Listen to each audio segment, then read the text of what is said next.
কে স্বাগত এবং ধন্যবাদ সময় দিয়েছেন আমাদেরকে। ইশতিয়াক, আপনাকে দিয়ে একটু প্রসঙ্গটি শুরু করতে চাই, সেটি হচ্ছে যে একটি দল ভোটের মাঠে ধর্মকে ব্যবহার করছে বলে আপনাদের নেতারা আজকে বলেছেন, অভিযোগ করেছেন। সেই দলটি আসলে কারা? জামাত। এরা তো এটা প্রথমবার ব্যবহার করে নাই, এরা সবসময় ব্যবহার করে এসছে সেই একই স্লোগান তারা ৭১-এ ব্যবহার করেছে বাঙালি জনগণের বিরুদ্ধে, আমাদের বিরুদ্ধে। এই নারা তাকবীর আল্লাহু আকবার বলে তলোয়ার নিয়ে তারা রাস্তায় মিছিল করেছে বারবার, হাজারবার। এখন আবার এই একটা ক্রাইসিস মুহূর্তে তারা খুবই তৎপর হয়ে উঠেছে ধর্মকে ব্যবহার করে প্রাধান্য দেওয়া। কিন্তু এটা সাময়িক। ঢাকা ইউনিভার্সিটির যে ইলেকশনটা হলো, সেটার মাধ্যমে ওনারা মনে করছেন যে ওর শিবির যেরকম ক্ষমতায় অধীন হয়েছে ইউনিভার্সিটিতে, ঠিক সেই রকম ওনারা জাতীয় পর্যায়ে ওনারা সেরকম ভাবেই হবে। কিন্তু দুটার অনেক অনেক পার্থক্য আছে। তুলে নিবে জামাত সবসময় ব্যবহার করে এসেছে, এখন ব্যবহার করছে।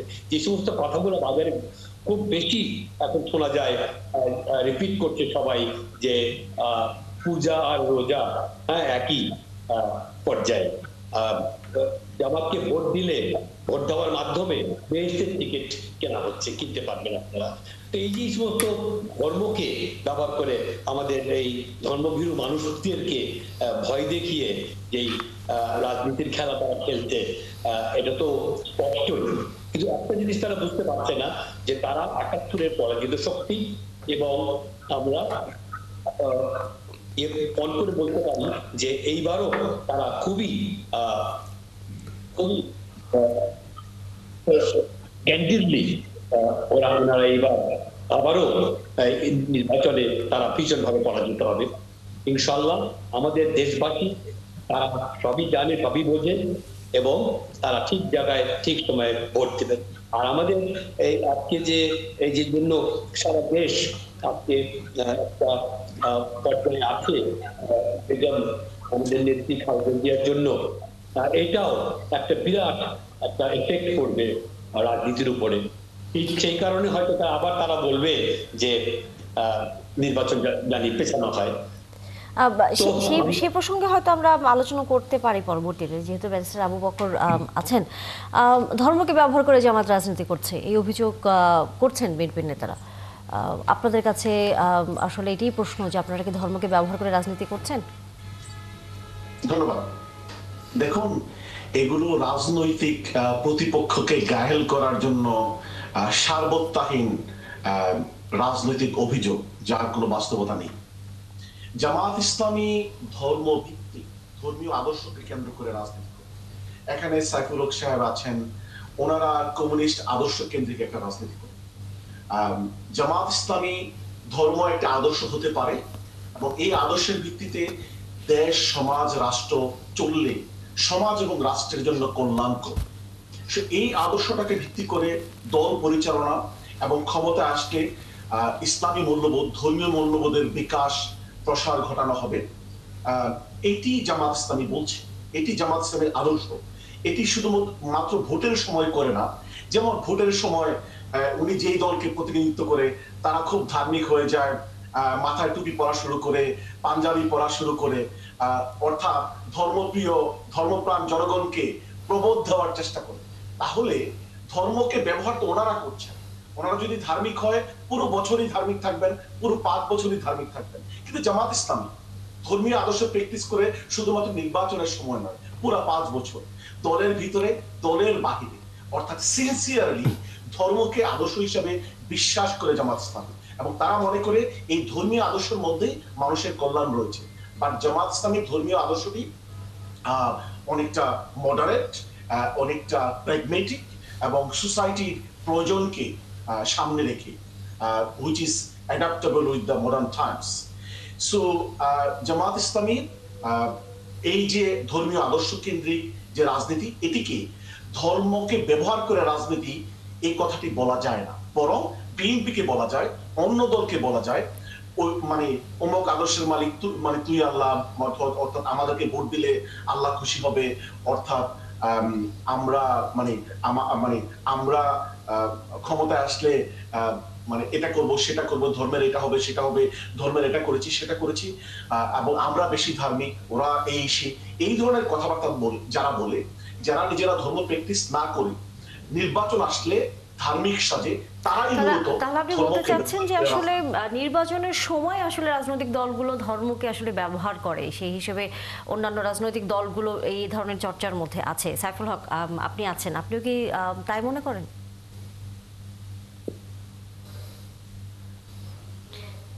আমরা শুনতে পাচ্ছি না আপনার কথাটা, আনমিউট করে নিতে হবে।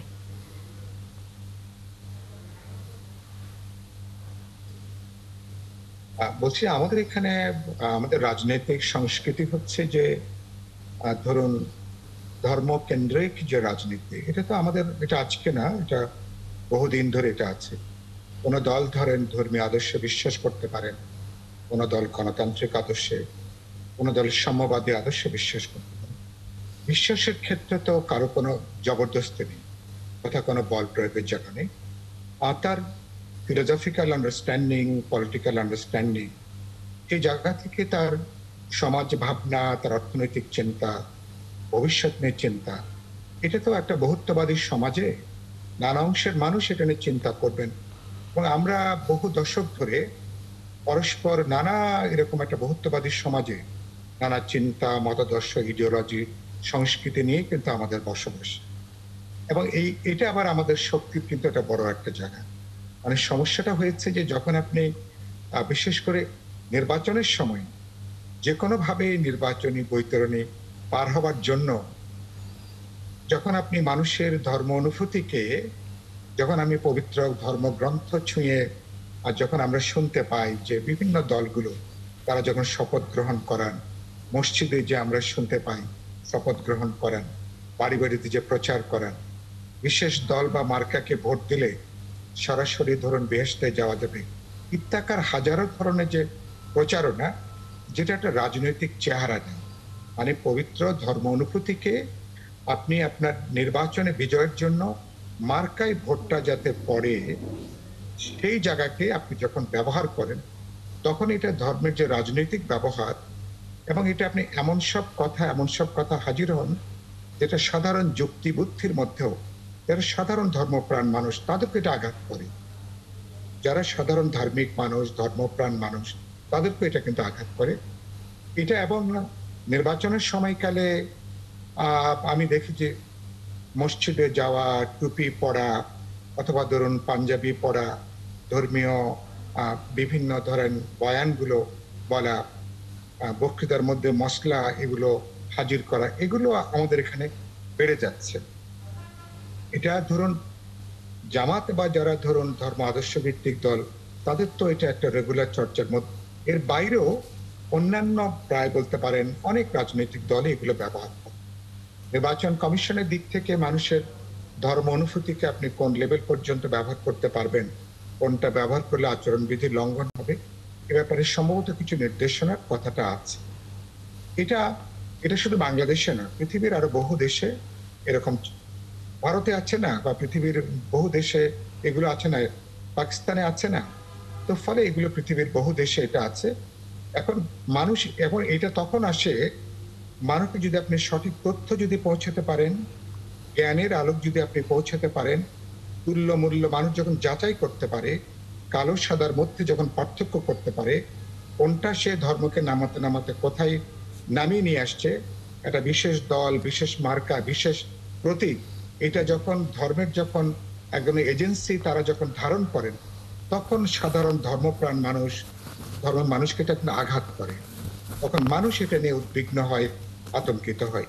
তো সুতরাং এটা নির্ভর করে সমাজের সামগ্রিক অগ্রগতির বিচারে।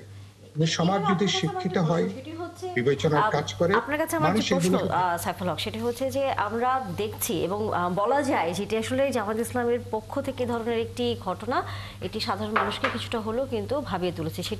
সেটি হচ্ছে সনাতন ধর্মাবলম্বী একজনকে খুলনা 1 আসনে তারা নমিনেশন দিয়েছেন সেটা হচ্ছে কৃষ্ণ নন্দীকে।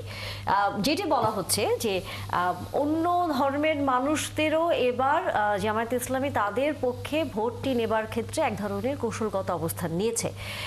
একই সাথে বারবার বলা হচ্ছে এখানে আওয়ামী লীগেরও কিছু ভোট ব্যাংক আছে, তাদেরকেও আকৃষ্ট করার এক ধরনের প্রক্রিয়ার মধ্যে আছে। সেই জায়গাগুলোতে অন্যান্য আপনি সহ বিএনপিরও যেহেতু একজন শীর্ষস্থানীয় নেতা আছেন, আপনারা আসলে কিভাবে এই বিষয়গুলো দেখছেন? এটাতে আমি প্রথমত এটা মনে করি যে ধরুন আপনি জামাতের নামটা বললেন, দলটার নামই হচ্ছে জামাত ইসলামী বাংলাদেশ, তাই তো? তাহলে এটা যেটা একটু আগে ব্যারিস্টার আবু বকর মোল্লা ভাই তিনি উল্লেখ করলেন, তারা যে ধর্মীয় আদর্শে, বাকি যেটা করছেন এটা একেবারেই নির্বাচনের একটা কৌশল। এর সঙ্গে তাদের যে, কারণ দলটাই যখন এটা ইসলামী আদর্শের বিশ্বাসে, যদি আমি ধরে নিই কাগজে কলমে বা তাদের অনুশীলনে তারা এটা চেষ্টা করেন, তাহলে বাকি যেটা হচ্ছে মানে এটাকে আপনি প্রতারণা করবেন, এটাকে নির্বাচনী কৌশল বলবেন, এই মানে এটাকে তার আসল চেহারাটাকে লুকোনোর কোনো চেষ্টা বলবেন, এটাকে যে কোনো ভাবেই ভোটের বৈতরণী পার হবার জন্য নানা ধরনের মানুষ যে উদ্যোগটা নেয়, এরপরে ধরুন তারা যদি কোনো বুদ্ধি সম্প্রদায়কে যদি মনোনয়ন দেন বা অন্যান্য ধর্মবিশ্বাসী মানুষকে মনোনয়ন দেন, আমাদের এখানে দুর্ভাগ্যজনকভাবে আমাদের এখানে যে বলে না যে আপনি মানে প্রেম এবং যুদ্ধে নাকি কোনো ব্যাকরণ নাকি অনুসরণ করা হয় না, এরকম একটা প্রচলিত কথা আমরা শুনি। মানে যে কোনো ভাবে নির্বাচনী বৈতরণী পার হতে হবে। তো যেখানে ধরুন এটা আসলে নির্বাচনী বৈতরণী পার করার একটি প্রক্রিয়া কিনা, আবু বকর মোল্লা যেহেতু আছেন, আমরা তার কাছ থেকে একটু শুনে আসতে চাই। কোনো অবস্থানে পরিচয় পাওয়া যায় না, এটা হচ্ছে যে কোনো ভাবে করার জন্য কোথাও যদি এখন এটা আজকে ধরো নন্দীকে দাঁড়, কালকে যদি আরেকজনকে দাঁড় করান, এবং এগুলো বাংলাদেশের জন্য মানে এগুলোকে মানুষ খুব ইতিবাচক ভাবে নেয়, এরকম রেকর্ড কিন্তু এ পর্যন্ত দেখা যায়নি। জামাতের এই কৌশল, জামাত কতখানি তার এই দ্বিচারিতা বলবেন না প্রতারণা বলবেন না মানুষকে বোকা বানানোর কৌশল বলবেন, এগুলো হয়তো ভবিষ্যৎ হতে এটা বলবে। আবু বকর আছেন আপনি, নিশ্চয়ই আপনার কাছ থেকে আমরা এটার উত্তর পাবো। ধন্যবাদ। আর সাইফুল হক সাহেব আমাদের রাজনৈতিক প্রতিদ্বন্দ্বী, উনি তো রাজনৈতিক ভাবে আঘাত করবেনই, কিন্তু আমি আরেকটু ফেয়ারনেস আশা করেছিলাম। আমি আশা করেছিলাম উনি খুশি হবে জামাত ইসলামীর মতো দল থেকে ভিন্ন ধর্মের লোকজনদেরকে মনোনয়ন দেওয়া হচ্ছে, আমরা রাষ্ট্রের সকলের প্রবেশাধিকার অংশগ্রহণ নিশ্চিত করছি, উনি ওয়েলকাম করবেন সেটা আমি আশা করেছিলাম। বাট এইভাবে রাজনৈতিক অবস্থান থেকে মানে কথা বলবেন, উনি বলতেই পারেন। বাট কথা হচ্ছে যে কৃষ্ণনন্দী উনি কি হঠাৎ করে এই মাসে জামাতে জয়েন করলেন, নাকি তার জামাতে জয়েন করার, জামাতের সাথে তার মানে অংশগ্রহণের অনেক আগের ইতিহাস রয়েছে? উনি অনেক দিন আগেই জামাত করেন, উনি ওই এলাকার হিন্দু কমিটির সভাপতি, অর্থাৎ he has a history of actively involving with Jamaat Islami long time before election. So এইটা ইলেকশনকে প্রভাবিত করার অংশ নয়, এটি গেল একটি ব্যাপার। আর সেকেন্ড হচ্ছে যে জামাত ইসলামের আমির মানে বিপ্লবের পরেই আপনারা দেখে থাকবেন মিডিয়াতে বলছেন, এবং আমি যেই দেশে প্রিডোমিনেন্টলি থাকি লন্ডন এবং ইউরোপে, যখন আমরা ইন্টারন্যাশনাল কমিউনিটির সাথে মানে এঙ্গেজ হচ্ছিলাম, তখন আমরা বলেছি, জামাত ইসলামের আমি স্পষ্ট করেই বলেছে, আপনারা মিডিয়াতে গেলেও দেখবেন, that we are not going to divide the country based on religion and gender. ধর্ম এবং জেন্ডারের ভিত্তিতে আমরা রাষ্ট্রকে মানে ভাগ করব না, আমরা রাষ্ট্রে সকলের অংশগ্রহণকে নিশ্চিত করব। এখন কৃষ্ণনন্দী দীর্ঘদিন আগেই থেকে জামাত করেন, আর জামাত ইসলামের পলিটিক্স আমরা যেই স্ট্র্যাটেজি নিয়েছি, we want to build an inclusive Bangladesh. আমরা এখানে কোনো সেগ্রিগেশন চাই না, আমরা ফার্স্ট ক্লাস সেকেন্ড ক্লাস এর ভিত্তিতে রাষ্ট্রকে বিভক্ত করতে চাই না।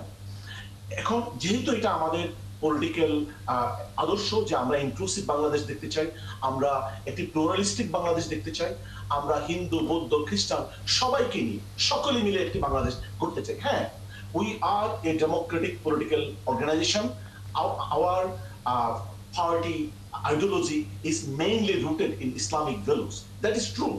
আমাদের জামাত ইসলামী, আমরা ইসলামিক ভ্যালুজের উপর বিশ্বাস করি, সেটি তো আমরা অস্বীকার করছি না, এবং সেটি আমাদের মানে আমাদের রাজনীতি, আমাদের আলোচনা। আমি একটা প্রশ্ন করতে চাই। জি জি আমি একটা প্রশ্ন করতে আমি শেষ করে নেই। আচ্ছা, না আমি হিসেবে আপনি বলবেন আপনাকে ধরুন কৃষ্ণ নন্দী তিনি নির্বাচনে প্রার্থী হওয়ার পরে তিনি কি এখন ইসলামী আদর্শ প্রতিষ্ঠা করার জন্যই তিনি কি এখন সংগ্রাম করবেন? তিনি নির্বাচনে করছেন কি জামাত ইসলামের আদর্শ?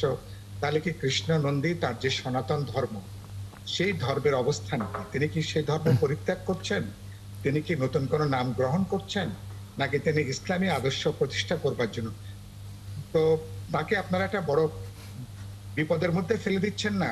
তার সনাতন ধর্ম যেটা তিনি বিশ্বাস করেন, আফল করেন, আমার যেহেতু সময় কম, সাদুল ভাই, আই গট ইউর পয়েন্ট। সেটি হচ্ছে যে উনি ওনার ধর্মকে রক্ষা করে কিছু তো কমন ব্যাপার আমাদের রয়েছে। যেমন আমরা চাই ইসলামের একটি বড় জিনিস হচ্ছে করাপশন ফ্রি সোসাইটি প্রতিষ্ঠা করা।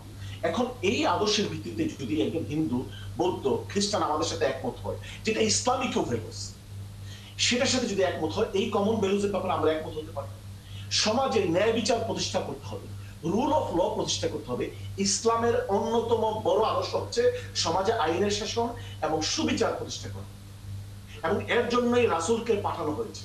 এখন এটা যদি সমাজে সুবিচার এবং ন্যায় বিচার, রুল অফ ল প্রতিষ্ঠা করা, যদি আইনের শাসন প্রতিষ্ঠা করা যদি ইসলামিক আদর্শ হয়, বড় উদ্দেশ্য হয়, সেটার ব্যাপারে যদি একজন বৌদ্ধ, খ্রিস্টান, হিন্দু আমাদের সাথে একমত হয়, আমরা তো তাকে, সে এবং আমরা মিলে একসাথে কাজ করতে পারি। এবং এইটাই দেশের সবচেয়ে বড় রাজনীতি, এইটাই একজন নাগরিকের মানে কর্তব্য হওয়া উচিত। সুতরাং কিছু ব্যাপারে দেখুন, একটা পার্টি করলেও কিছু ব্যাপারে কিন্তু কারো মানে কয়েকজনের মাঝে মতভেদ থাকতে পারে, একটা পার্টির ভিতরে কিন্তু মানে ডিফারেন্স অফ অপিনিয়ন থাকতে পারে। এখন আমাদের ধর্মীয় আদর্শের ভিত্তিতে ব্যাপারে, বিলিফের ব্যাপারে পার্থক্য থাকতে পারে, বাট মানবাধিকার, আইনের শাসন, রাষ্ট্রের সার্বভৌমত্ব, একটা ইনক্লুসিভ সোসাইটি যেটি ইসলাম প্রমোট করতে চায়, সেটিকে যদি মানে কৃষ্ণনন্দী অথবা মিস্টার এক্স ওয়াই জেড মিলে আমরা সকলে মিলে এস্টাবলিশ করতে চাই, সুতরাং এটি তো রাষ্ট্রের একটি বড় আদর্শ, রাজনীতির একটি বড় উদ্দেশ্য লক্ষ্য, এবং ইসলামের একটি বড় উদ্দেশ্য লক্ষ্য। আমি মনে করছি যে মানে রিটরিক অর্থে আমরা রাজনীতি না করে রাজনীতির স্পিরিটকে যদি আমরা ধারণ করি। আবু বকর, এখন পর্যন্ত আমরা তো একজনকে দেখতে পাচ্ছি, আপনারা একজনকে নমিনেশন দিয়েছেন। সামনের দিনে কি আমরা আরো এরকম দেখতে পাবো কিনা, নাকি একজনই থাকবে আসলে এবারের নির্বাচনে আপনাদের পক্ষ থেকে? আমি আমি আমি আশা করতে চাই যে as part of inclusive society and politics আরো অন্য ধর্মের লোকজন আমাদের এই জার্নিতে শরীক হবেন। শুধু আমরা চাইলেই তো হবে না। এই যে সাইদুল হক সাহেবরা যে প্রশ্নটি করেছেন, তারা কি ধর্ম পরিবর্তন করতে পারবেন কিনা, এই প্রশ্নটি কিন্তু তার উপর একটা মানসিক চাপ, তার সমাজ থেকে চাপ আসবে। সুতরাং এই চাপকে উপেক্ষা করে একটি বৃহত্তর, কিন্তু আপনি তো শুরুতে বলছিলেন তিনি অনেকদিন ধরে আপনাদের দলের সাথে আছেন, তাহলে তার তো এই চাপটা অনুভব করার কথা। সাহসিকতার সহিত আমরা সকলকে ওয়েলকাম জানাই।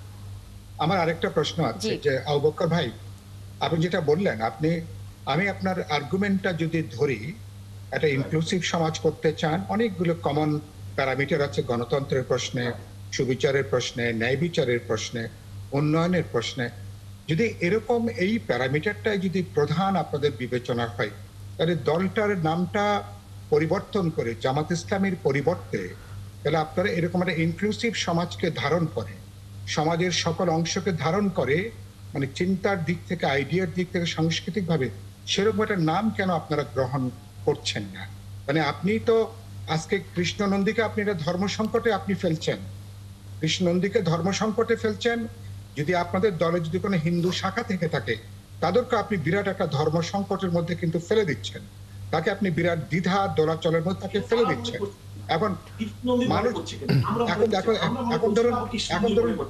এখন ধরুন পাবলিকলি এটা তো মানুষ এটাকে একটা ভণ্ডামি হিসাবে মানুষ হয়তো এটাকে বিবেচনা করতে পারে, সে কথার আপনি কি উত্তর দেবেন? তাহলে আপনি যদি ইনক্লুসিভ সমাজকে ধারণ করেন, আপনি একটা প্লুরালিস্টিক সমাজ করবেন, বহুত্ববাদী সমাজ করবেন, তাহলে আপনি নামটাকে এরকম একটা বিশেষ ধর্মের সাথে যুক্ত করে রাখছেন কেন? তাহলে হিন্দু, বৌদ্ধ, খ্রিস্টান সমাজের নানা অংশের মানুষকে ধারণ করে এরকম একটা নাম কেন আপনারা যাচ্ছেন না? এটা কি কখনো ভেবে দেখেছেন? দেখুন, এটা তো ভিন্ন আলাপ, বাট আমি নাম তো সমস্যা নয়, কাজ কাজ যদি আপনি ভালো করেন, কাজে আপনার রিফ্লেকশন হবে। কাজে যদি প্রমাণ করেন যে আপনার আদর্শ হচ্ছে ইনক্লুসিভনেস, আপনার আদর্শ হচ্ছে সামাজিক সুবিচার, আপনার আদর্শ হচ্ছে মানবাধিকার, সেটা যদি আপনি কাজে প্রমাণ করেন। মুখে আপনি বললেন যে ভাই আমি করাপশন ফ্রি সোসাইটি চাই, কিন্তু ক্ষমতায় গেলে, ক্ষমতায় যাওয়ার আগে আপনি হাজার হাজার কোটি টাকা দুর্নীতি করে ফেলেছেন। মুখে বললেন আমি ডেমোক্রেসি বিশ্বাস করি, আসলে আপনি হচ্ছেন ফ্যাসিজমে বিশ্বাস করেন। তা আমরা সেটা চাই না। আমরা মুখে বলি ইনক্লুসিভনেস, মুখে বলি ট্রান্সপারেন্সি, আমরা মুখে বলি হিউম্যান রাইটস, আমরা মুখে বলি রুল অফ ল, আমরা মুখে বলি ডেমোক্রেটিক ভ্যালুস, আমরা বাস্তবে সেটি প্রমাণ করতে চাই। আমি মনে করি বাংলাদেশের সকল নাগরিককে সাথে নিয়ে আমরা সত্যিকার ইসলামিক এবং ডেমোক্রেটিক ভ্যালুর ভিত্তিতে আমরা একটি নতুন বাংলাদেশ গড়ব। ধন্যবাদ। ইশতেক আজিজ, যে ব্যাখ্যাগুলো আসলে শুনলেন আবু বকরের, আপনার কাছে কি মনে হয় যে প্রশ্নটা আসলে বারবারই সামনে আসে যে জি, with all respect to mister Abu Bakar, যেই কথাটা সুন্দরভাবে বিশ্লেষণ করলেন আমাদের সাইফুল ভাই, ওর উপরে পড়ার কোনো কথা থাকে না। তো আমি একটু পিছনে ফেরত যাব। আমি জানি না আবু বকর সাহেব কতদিন ধরে জামাত করেন, হ্যাঁ, আর উনি তো বিদেশ থেকে বসে জামাত করেন। তো জামাত হচ্ছে একটা প্যারাসাইটের মতন, হ্যাঁ, ওনারা কিছুদিন পর পর রং, আমাদের বহুমাত্রই আছি মোর দ্যান 20 ইয়ার্স। ওনারা আজকে অমুকের উপরে ভর করেন, কালকে অমুকের উপরে ভর করেন। দেখেন ওনারা 1947-এ they did not believe in the creation of Pakistan. They worked against it, তার বিরুদ্ধে কাজ করেছে। তারপরে 71-এ তারা ভিন্ন আলাপ। এটা বাংলাদেশ জামাত ইসলামী, নতুন জামাত ইসলামী। আমরা 1979-এ আমরা বাংলাদেশে কাজ শুরু করেছি বাংলাদেশ জামাত ইসলামী। রাজাকার, আল বদর, আল শামস, এরা সব পাকিস্তানিদের সাথে থেকে, হ্যাঁ, বাঙালি বাংলাদেশি জনগণের বিরুদ্ধে যুদ্ধ করে, বাংলাদেশের বিরুদ্ধে যুদ্ধ করে তারা তাদের স্থান নেন এবং 71-এ তারা পরাজিত। আপনি কি বিএনপি করেন? আপনার পার্টিতে রাজাকারদেরকে নিয়ে আপনারা দল করেছেন, আপনারা মন্ত্রী বানিয়েছেন। রাজাকারদেরকে নিয়ে আপনারা দল করেছেন, মন্ত্রী বানিয়েছেন। 24 আপনারা আপনি 71 টুল দিয়ে জাতিকে বিভক্ত করবেন না। এবং যেরকম আবু বকর সাহেব, একটা জিনিস সাদা, একটা জিনিস কালো, একটা জিনিস সত্যি। আপনারা রাজাকারদেরকে নিয়ে মন্ত্রিসভা করেছেন, রাজাকারদেরকে নিয়ে আপনি মন্ত্রিসভা করেছেন। সব সময়, প্রতিটা সময় আপনি সেটা স্বীকার করেন। আপনার প্রথম মন্ত্রিসভা রাজাকাররা ছিল প্রিডমিনেন্ট পজিশনে, আপনি সেটা স্বীকার করেন। বলেন যে আমরা রাজাকারদেরকে নিয়ে মন্ত্রিসভা করেছি। আপনি আপনার মানে বাংলাদেশে আলোচনাটা বোধহয় একটু অন্যদিকে চলে যাচ্ছে। আমরা ব্যক্তিগতভাবে হয়তো এটা আক্রমণ নাই করি। আমরা ফরিদুল হক, এনসিপির যুগ্ম সদস্য সচিব, দুঃখিত আপনার কাছে একটু দেরিতেই আসতে হলো, কারণ অন্য আলোচনার ভিতরে আসলে আমাদেরকে কথা বলতে হচ্ছিল। আবু বকর, আমরা ফিরবো আবার আপনার কাছে, এবং ইশতেক আজিজ আপনার কাছেও ফিরবো। আমরা একটু ফরিদুল হকের কাছে যেতে চাই। সেটি হচ্ছে যে এনসিপি আজকে শাপলাকলি প্রতীক তারা পেয়েছে এবং তারা নিবন্ধন আনুষ্ঠানিকভাবে পাওয়ার পর বলা যায় আমরা হয়তো নির্বাচনের মাঠে তাদেরকে হয়তো আপনাদেরকে দেখতে পাবো আশা করি। কিন্তু একই সাথে আবার আপনাদের আহ্বায়ক একটি প্রশ্নও রেখেছেন যে বর্তমান যে দেশের অবস্থা, এই সংকটটি পার হওয়ার পরে তফসিলটা যেন ঘোষণা করা হয়। কি ধরনের আসলে সংকট বা অবস্থা আপনারা দেখছেন? উত্তরটি নিব, তবে বিরতির সময় হয়ে গেছে। আমরা বিরতির পর নিশ্চয়ই আমরা এই উত্তর জানবো। থাকবেন একাত্তর জানালে। ফরিদুল হক, আপনার কাছে আসলে যে প্রশ্নটি রেখে গিয়েছিলাম বিরতির আগে, সেটি হচ্ছে যে রাজনৈতিক সংকট উত্তরণের পর তফসিল ঘোষণার কথা বলেছেন আপনাদের পক্ষ থেকে, যখন আজকে নির্বাচন কমিশনে আপনারা গিয়েছিলেন আপনাদের প্রতিনিধি দল। কি ধরনের রাজনৈতিক সংকট আপনারা দেখছেন? আচ্ছা, মানে রাজনৈতিক সংকট তো ধরেন যেটা হয়েছে যে আইন শৃঙ্খলা বাহিনী এবং হচ্ছে যে মানে কি বলে আইন শৃঙ্খলার যে পরিস্থিতি, এটা ধরেন কিছুটা ধরেন টালমাটাল আছে। এরপরে নির্বাচন কমিশনের প্রস্তুতির ব্যাপারেও আমাদের বেশ খানিকটা ঘাটতি মনে হচ্ছে।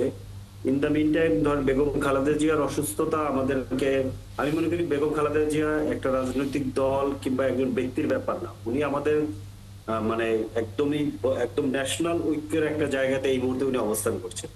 উনি যেভাবে ধরেন অসুস্থতায় পড়েছেন এবং এর মধ্য দিয়ে বিএনপি যে ধরনের টার্বাল সিচুয়েশনের মধ্যে পড়েছে, তারপরে আপনার ধরেন তারেক রহমান দেশে ফিরছেন না, সবকিছু মিলিয়ে ধরেন এখানে বোঝা যাচ্ছে। এবং উনি ফেসবুকে যে স্ট্যাটাস দিলেন যে উনি আসতে পারছেন না, ওনার একার উপরে নির্ভর করে না, কিংবা ধরেন উনি কেন আসতে পারছে না সেটা জানাতে পারছেন না, সব মিলে বোঝা যাচ্ছে যে একটু টালমাটাল সিচুয়েশন আছে।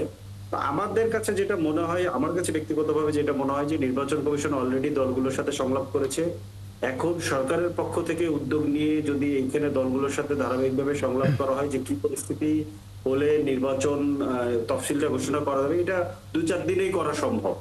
এবং যদি সবাইকে একসাথে নিয়েও করা দরকার হয় সেটাও যদি করতে পারে, তাহলে আসলে খুব দ্রুত পরিস্থিতিটা মানে বেটারের দিকে যাবে। মানে আপনি মনে করছেন যে সরকারের পক্ষ থেকে যদি আবার কোনো সংলাপের আয়োজন করা হয় বর্তমান পরিস্থিতি নিয়ে, তাহলে হয়তো একটা সমস্যা সমাধানের বা আপনারা যে সমস্যা দেখছেন সেটি হয়তো উত্তরণ করা সম্ভব। কেন বলছি এটার পেছনে আমি একটা যুক্তি দিই, সেটা হচ্ছে যে ধরেন এই বাংলাদেশে বর্তমানে যে পরিস্থিতিটা আছে, এটা কিন্তু বর্তমান অন্তর্বর্তীকালীন সরকার কিংবা প্রশাসন কিংবা ইলেকশন কমিশন তাদের পক্ষে আমরা যেই টাইপের একটা নির্বাচন চাই, আমাদের মাননীয় প্রধান উপদেষ্টা প্রফেসর মোহাম্মদ ইউনূস যেরকম নির্বাচনের কথা উনি আকাঙ্ক্ষা ব্যক্ত করেছেন, ওই রকম নির্বাচন করার সক্ষমতা এনাদের এককভাবে নাই বলে আমরা মনে করি।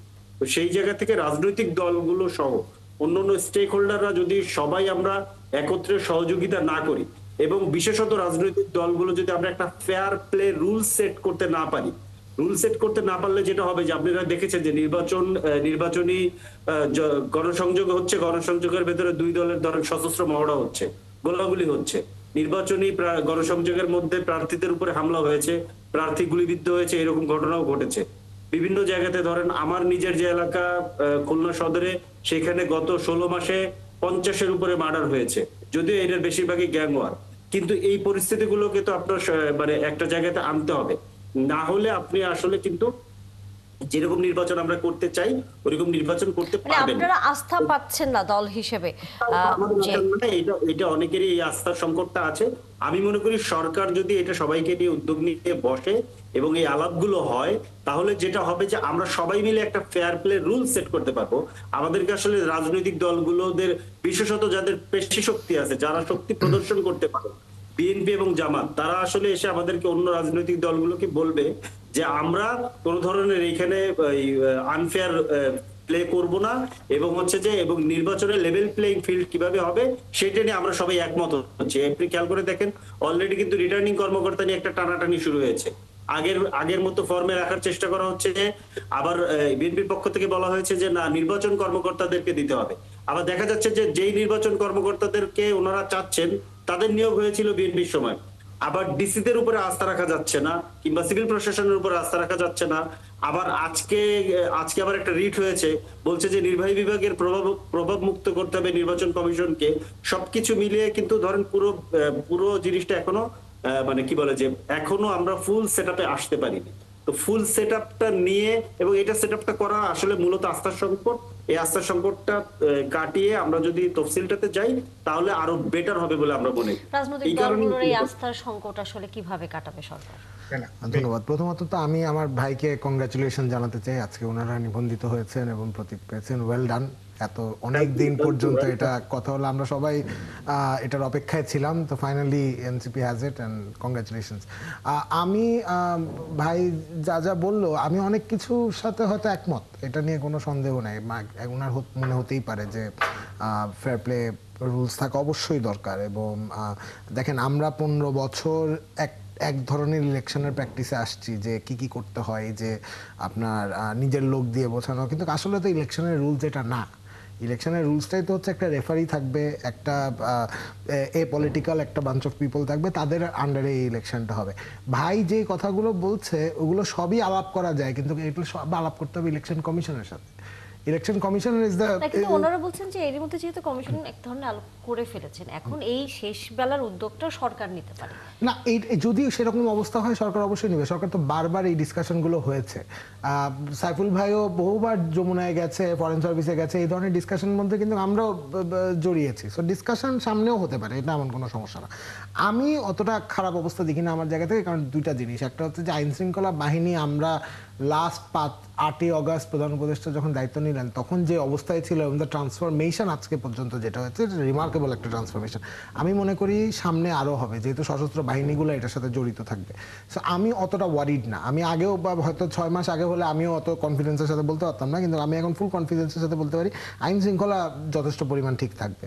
দেখেন, ইলেকশনটা অবশ্যই ফেয়ার প্লে রুলস ঠিক করতে হবে, পার্টিগুলোর মধ্যেই ঠিক করতে হবে, এবং পার্টিগুলোরও কিন্তু বুঝতে হবে যে তাদেরও পলিটিক্যাল ক্যারিয়ার এবং ভবিষ্যৎ নির্ভর করছে এই নির্বাচনটা ফেয়ার যাতে হয় সেটার উপর নির্ভর করে।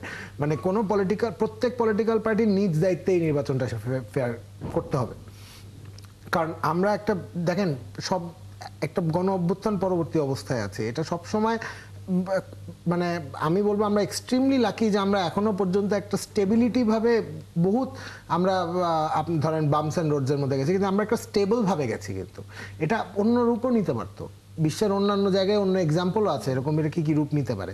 আমার কথা হচ্ছে যে এগেন ডিসকাশন করাই যায়, ডিসকাশন নিয়ে কোনো সমস্যাই নেই, কিন্তু আমার মনে হচ্ছে এখানে পলিটিক্যাল পার্টির দায়িত্বটাও আরো বেশি। আমি বরং বলবো আগে ওনারা নিজেরা বসুক, নিজেরা বসে এই ডিসকাশনটা করুক যে আমরা কি রুলস এন্ড রেগুলেশনের মধ্যে দিয়ে যাব। আপনারা বলছেন যে দলগুলো নিজেরা যদি কথা বলে তাহলে হয়তো এই সংকটটি বা এখন সামনে নির্বাচনকে ঘিরে কোনো অপ্রীতিকর কোনো পরিস্থিতি তৈরি না হয়, সেটি যেন আসলে সমাধান করা যায়। ইশতিয়াক আজিজ, আপনিও কি তাই মনে করেন কিনা? আমি মনে করি যে সব কথাগুলো হয়েছে সবই ঠিক, কিন্তু আমরা যে আলাপ আলোচনাগুলির মধ্যে আমরা জনসাধারণকে একদম টোটালি বাদ রাখলাম। আমরা আইন শৃঙ্খলা বাহিনীর কথা বললাম, দলীয় দলগুলির কথা বললাম। এই যে তিনবার গত 3 টার্ম ইলেকশন ঠিক মতন হয়নি, ওই রাতের অন্ধকারে হয়েছে, নাহলে আমি দামি ইলেকশন হয়েছে, এরকম হয়ে তিনবার এই নতুন প্রজন্ম তারা ভোট দিতে পারে নাই, এবং তারা 5 থেকে 6 কোটি ভোটার তারা, কাজেই তারা উন্মুখ হয়ে আছে ভোট দেওয়ার জন্য। কাজেই আইন শৃঙ্খলা বাহিনী এবং ডক্টর ইউনূস যে কথা বলছেন যে একদম একটা খুব সুন্দর সুষ্ঠুভাবে নির্বাচন হবে, এখানে লেভেল প্লেইং ফিল্ড তো থাকবেই। যারা গন্ডগোল করতে চায়, যারা দেখবে যে তাদের ভোটে তারা আসতে পারবে না, তারাই কিন্তু এই জিনিসগুলি নিয়ে তারা গন্ডগোল করতে চেষ্টা করবে, পানি ঘোলা করতে চেষ্টা করবে। আমার মনে হয় যে আমরা ডক্টর ইউনূসের উপরে আমরা ফেইথ রাখি। আমরা এই যে ভোটাররা ভোট দেবে এবং উন্মুখ হয়ে আছে ভোট দেওয়ার জন্য, তাদেরকে একটা সুযোগ আমরা করে দিই। আমি ভাইয়ের সাথে একটা জিনিস একটু অ্যাড করতে চাই। ভাই একদম ঠিকই বলেছে, আমরা জনগণের উপর কিছুটা ছাড়তে হবে, এবং আমাদের পলিটিক্যাল পার্টিদের এটাও মাথায় রাখতে হবে, জনগণ যদি দেখে যে কোনো পলিটিক্যাল পার্টি রুলস এন্ড রেগুলেশনের বাইরে খেলতে চাচ্ছে, মানে আমাদের কিন্তু জনগণের উপরেও আস্থা রাখতে হবে। জনগণ কিন্তু ছাড়বে না এবার। জনগণ কিন্তু একটা সার্টেন প্র্যাকটিসের মধ্যে এক ধরনের স্বাধীনতা ভোগ করে ফেলেছে, একটা বাক স্বাধীনতার প্র্যাকটিসের মধ্যে চলে এসেছে। আমাদেরকে ওই জনগণের কাছেও রিলাই করতে হবে, যেমন পলিটিক্যাল পার্টিদেরও কিন্তু এই জনগণকে একটু ভয়ও করতে হবে। যদি আমি বলি যে জনগণ কিন্তু ছাড়বে না এবার জনগণ কিন্তু কাউকে মাফ করবে না। যদি আপনার কাছ থেকে মন্তব্য নিয়ে আসলে শেষ করতে চাই প্রসঙ্গটি। যেটা বলতে চাই যে আমি মনে করি যে আমাদের ফেব্রুয়ারি নির্বাচন, গণভোট, ডেমোক্রেটিক ট্রানজিশনের কোনো বিকল্প এই মুহূর্তে বাংলাদেশের সামনে নেই। সরকার, নির্বাচন কমিশন, রাজনৈতিক দল, জনগণ, আমরা সবাই কিন্তু নির্বাচনের লক্ষ্যে এক ধরনের মনস্তাত্ত্বিক, রাজনৈতিক বা সাংগঠনিক প্রস্তুতি প্রত্যেকেরই আছে। কিছু চ্যালেঞ্জ আছে, ফরিদুল হক যেটা উল্লেখ করলেন, আমার মনে হয় যে আমাদের অপূর্ব জাহাঙ্গীর যেটা বললেন, আমি মনে করি যে এটা সবচেয়ে গুরুত্বপূর্ণ। কি সরকার গুরুত্বপূর্ণ হচ্ছে সরকারের পলিটিক্যাল উইল। সরকারের যদি পরিষ্কার রাজনৈতিক সিদ্ধান্ত আছে, যেহেতু তারা ইতিহাসের একটা সেরা নির্বাচন করে তারা বেরিয়ে যেতে চান, বাংলাদেশ গণতান্ত্রিক অভিযাত্রার পথে হাঁটবে, তাহলে কি করতে হবে? সরকার একা সার্কাসটা দেখাতে পারবে না। সরকার, নির্বাচন কমিশন, পলিটিক্যাল পার্টি, জনগণ, গুরুত্বপূর্ণ স্টেক হোল্ডার সবাইকে একটা জয়েন্ট, একটা অর্কেস্ট্রার মতন, যৌথ একটা উদ্যোগের মতন সবাইকে যুক্ত করতে হবে। আমাদের জনগণ, আমাদের বিশাল যে তরুণ সমাজ, যে বাচ্চারা আমাদের নিরাপদ সড়কের জন্য যারা রাজপথে দাঁড়িয়ে গিয়েছিল, এই বাচ্চারা, তরুণরা সমাজের নানা অংশকে স্বেচ্ছাসেবী হিসাবে প্রত্যেকে তারা ভূমিকা পালন করবেন।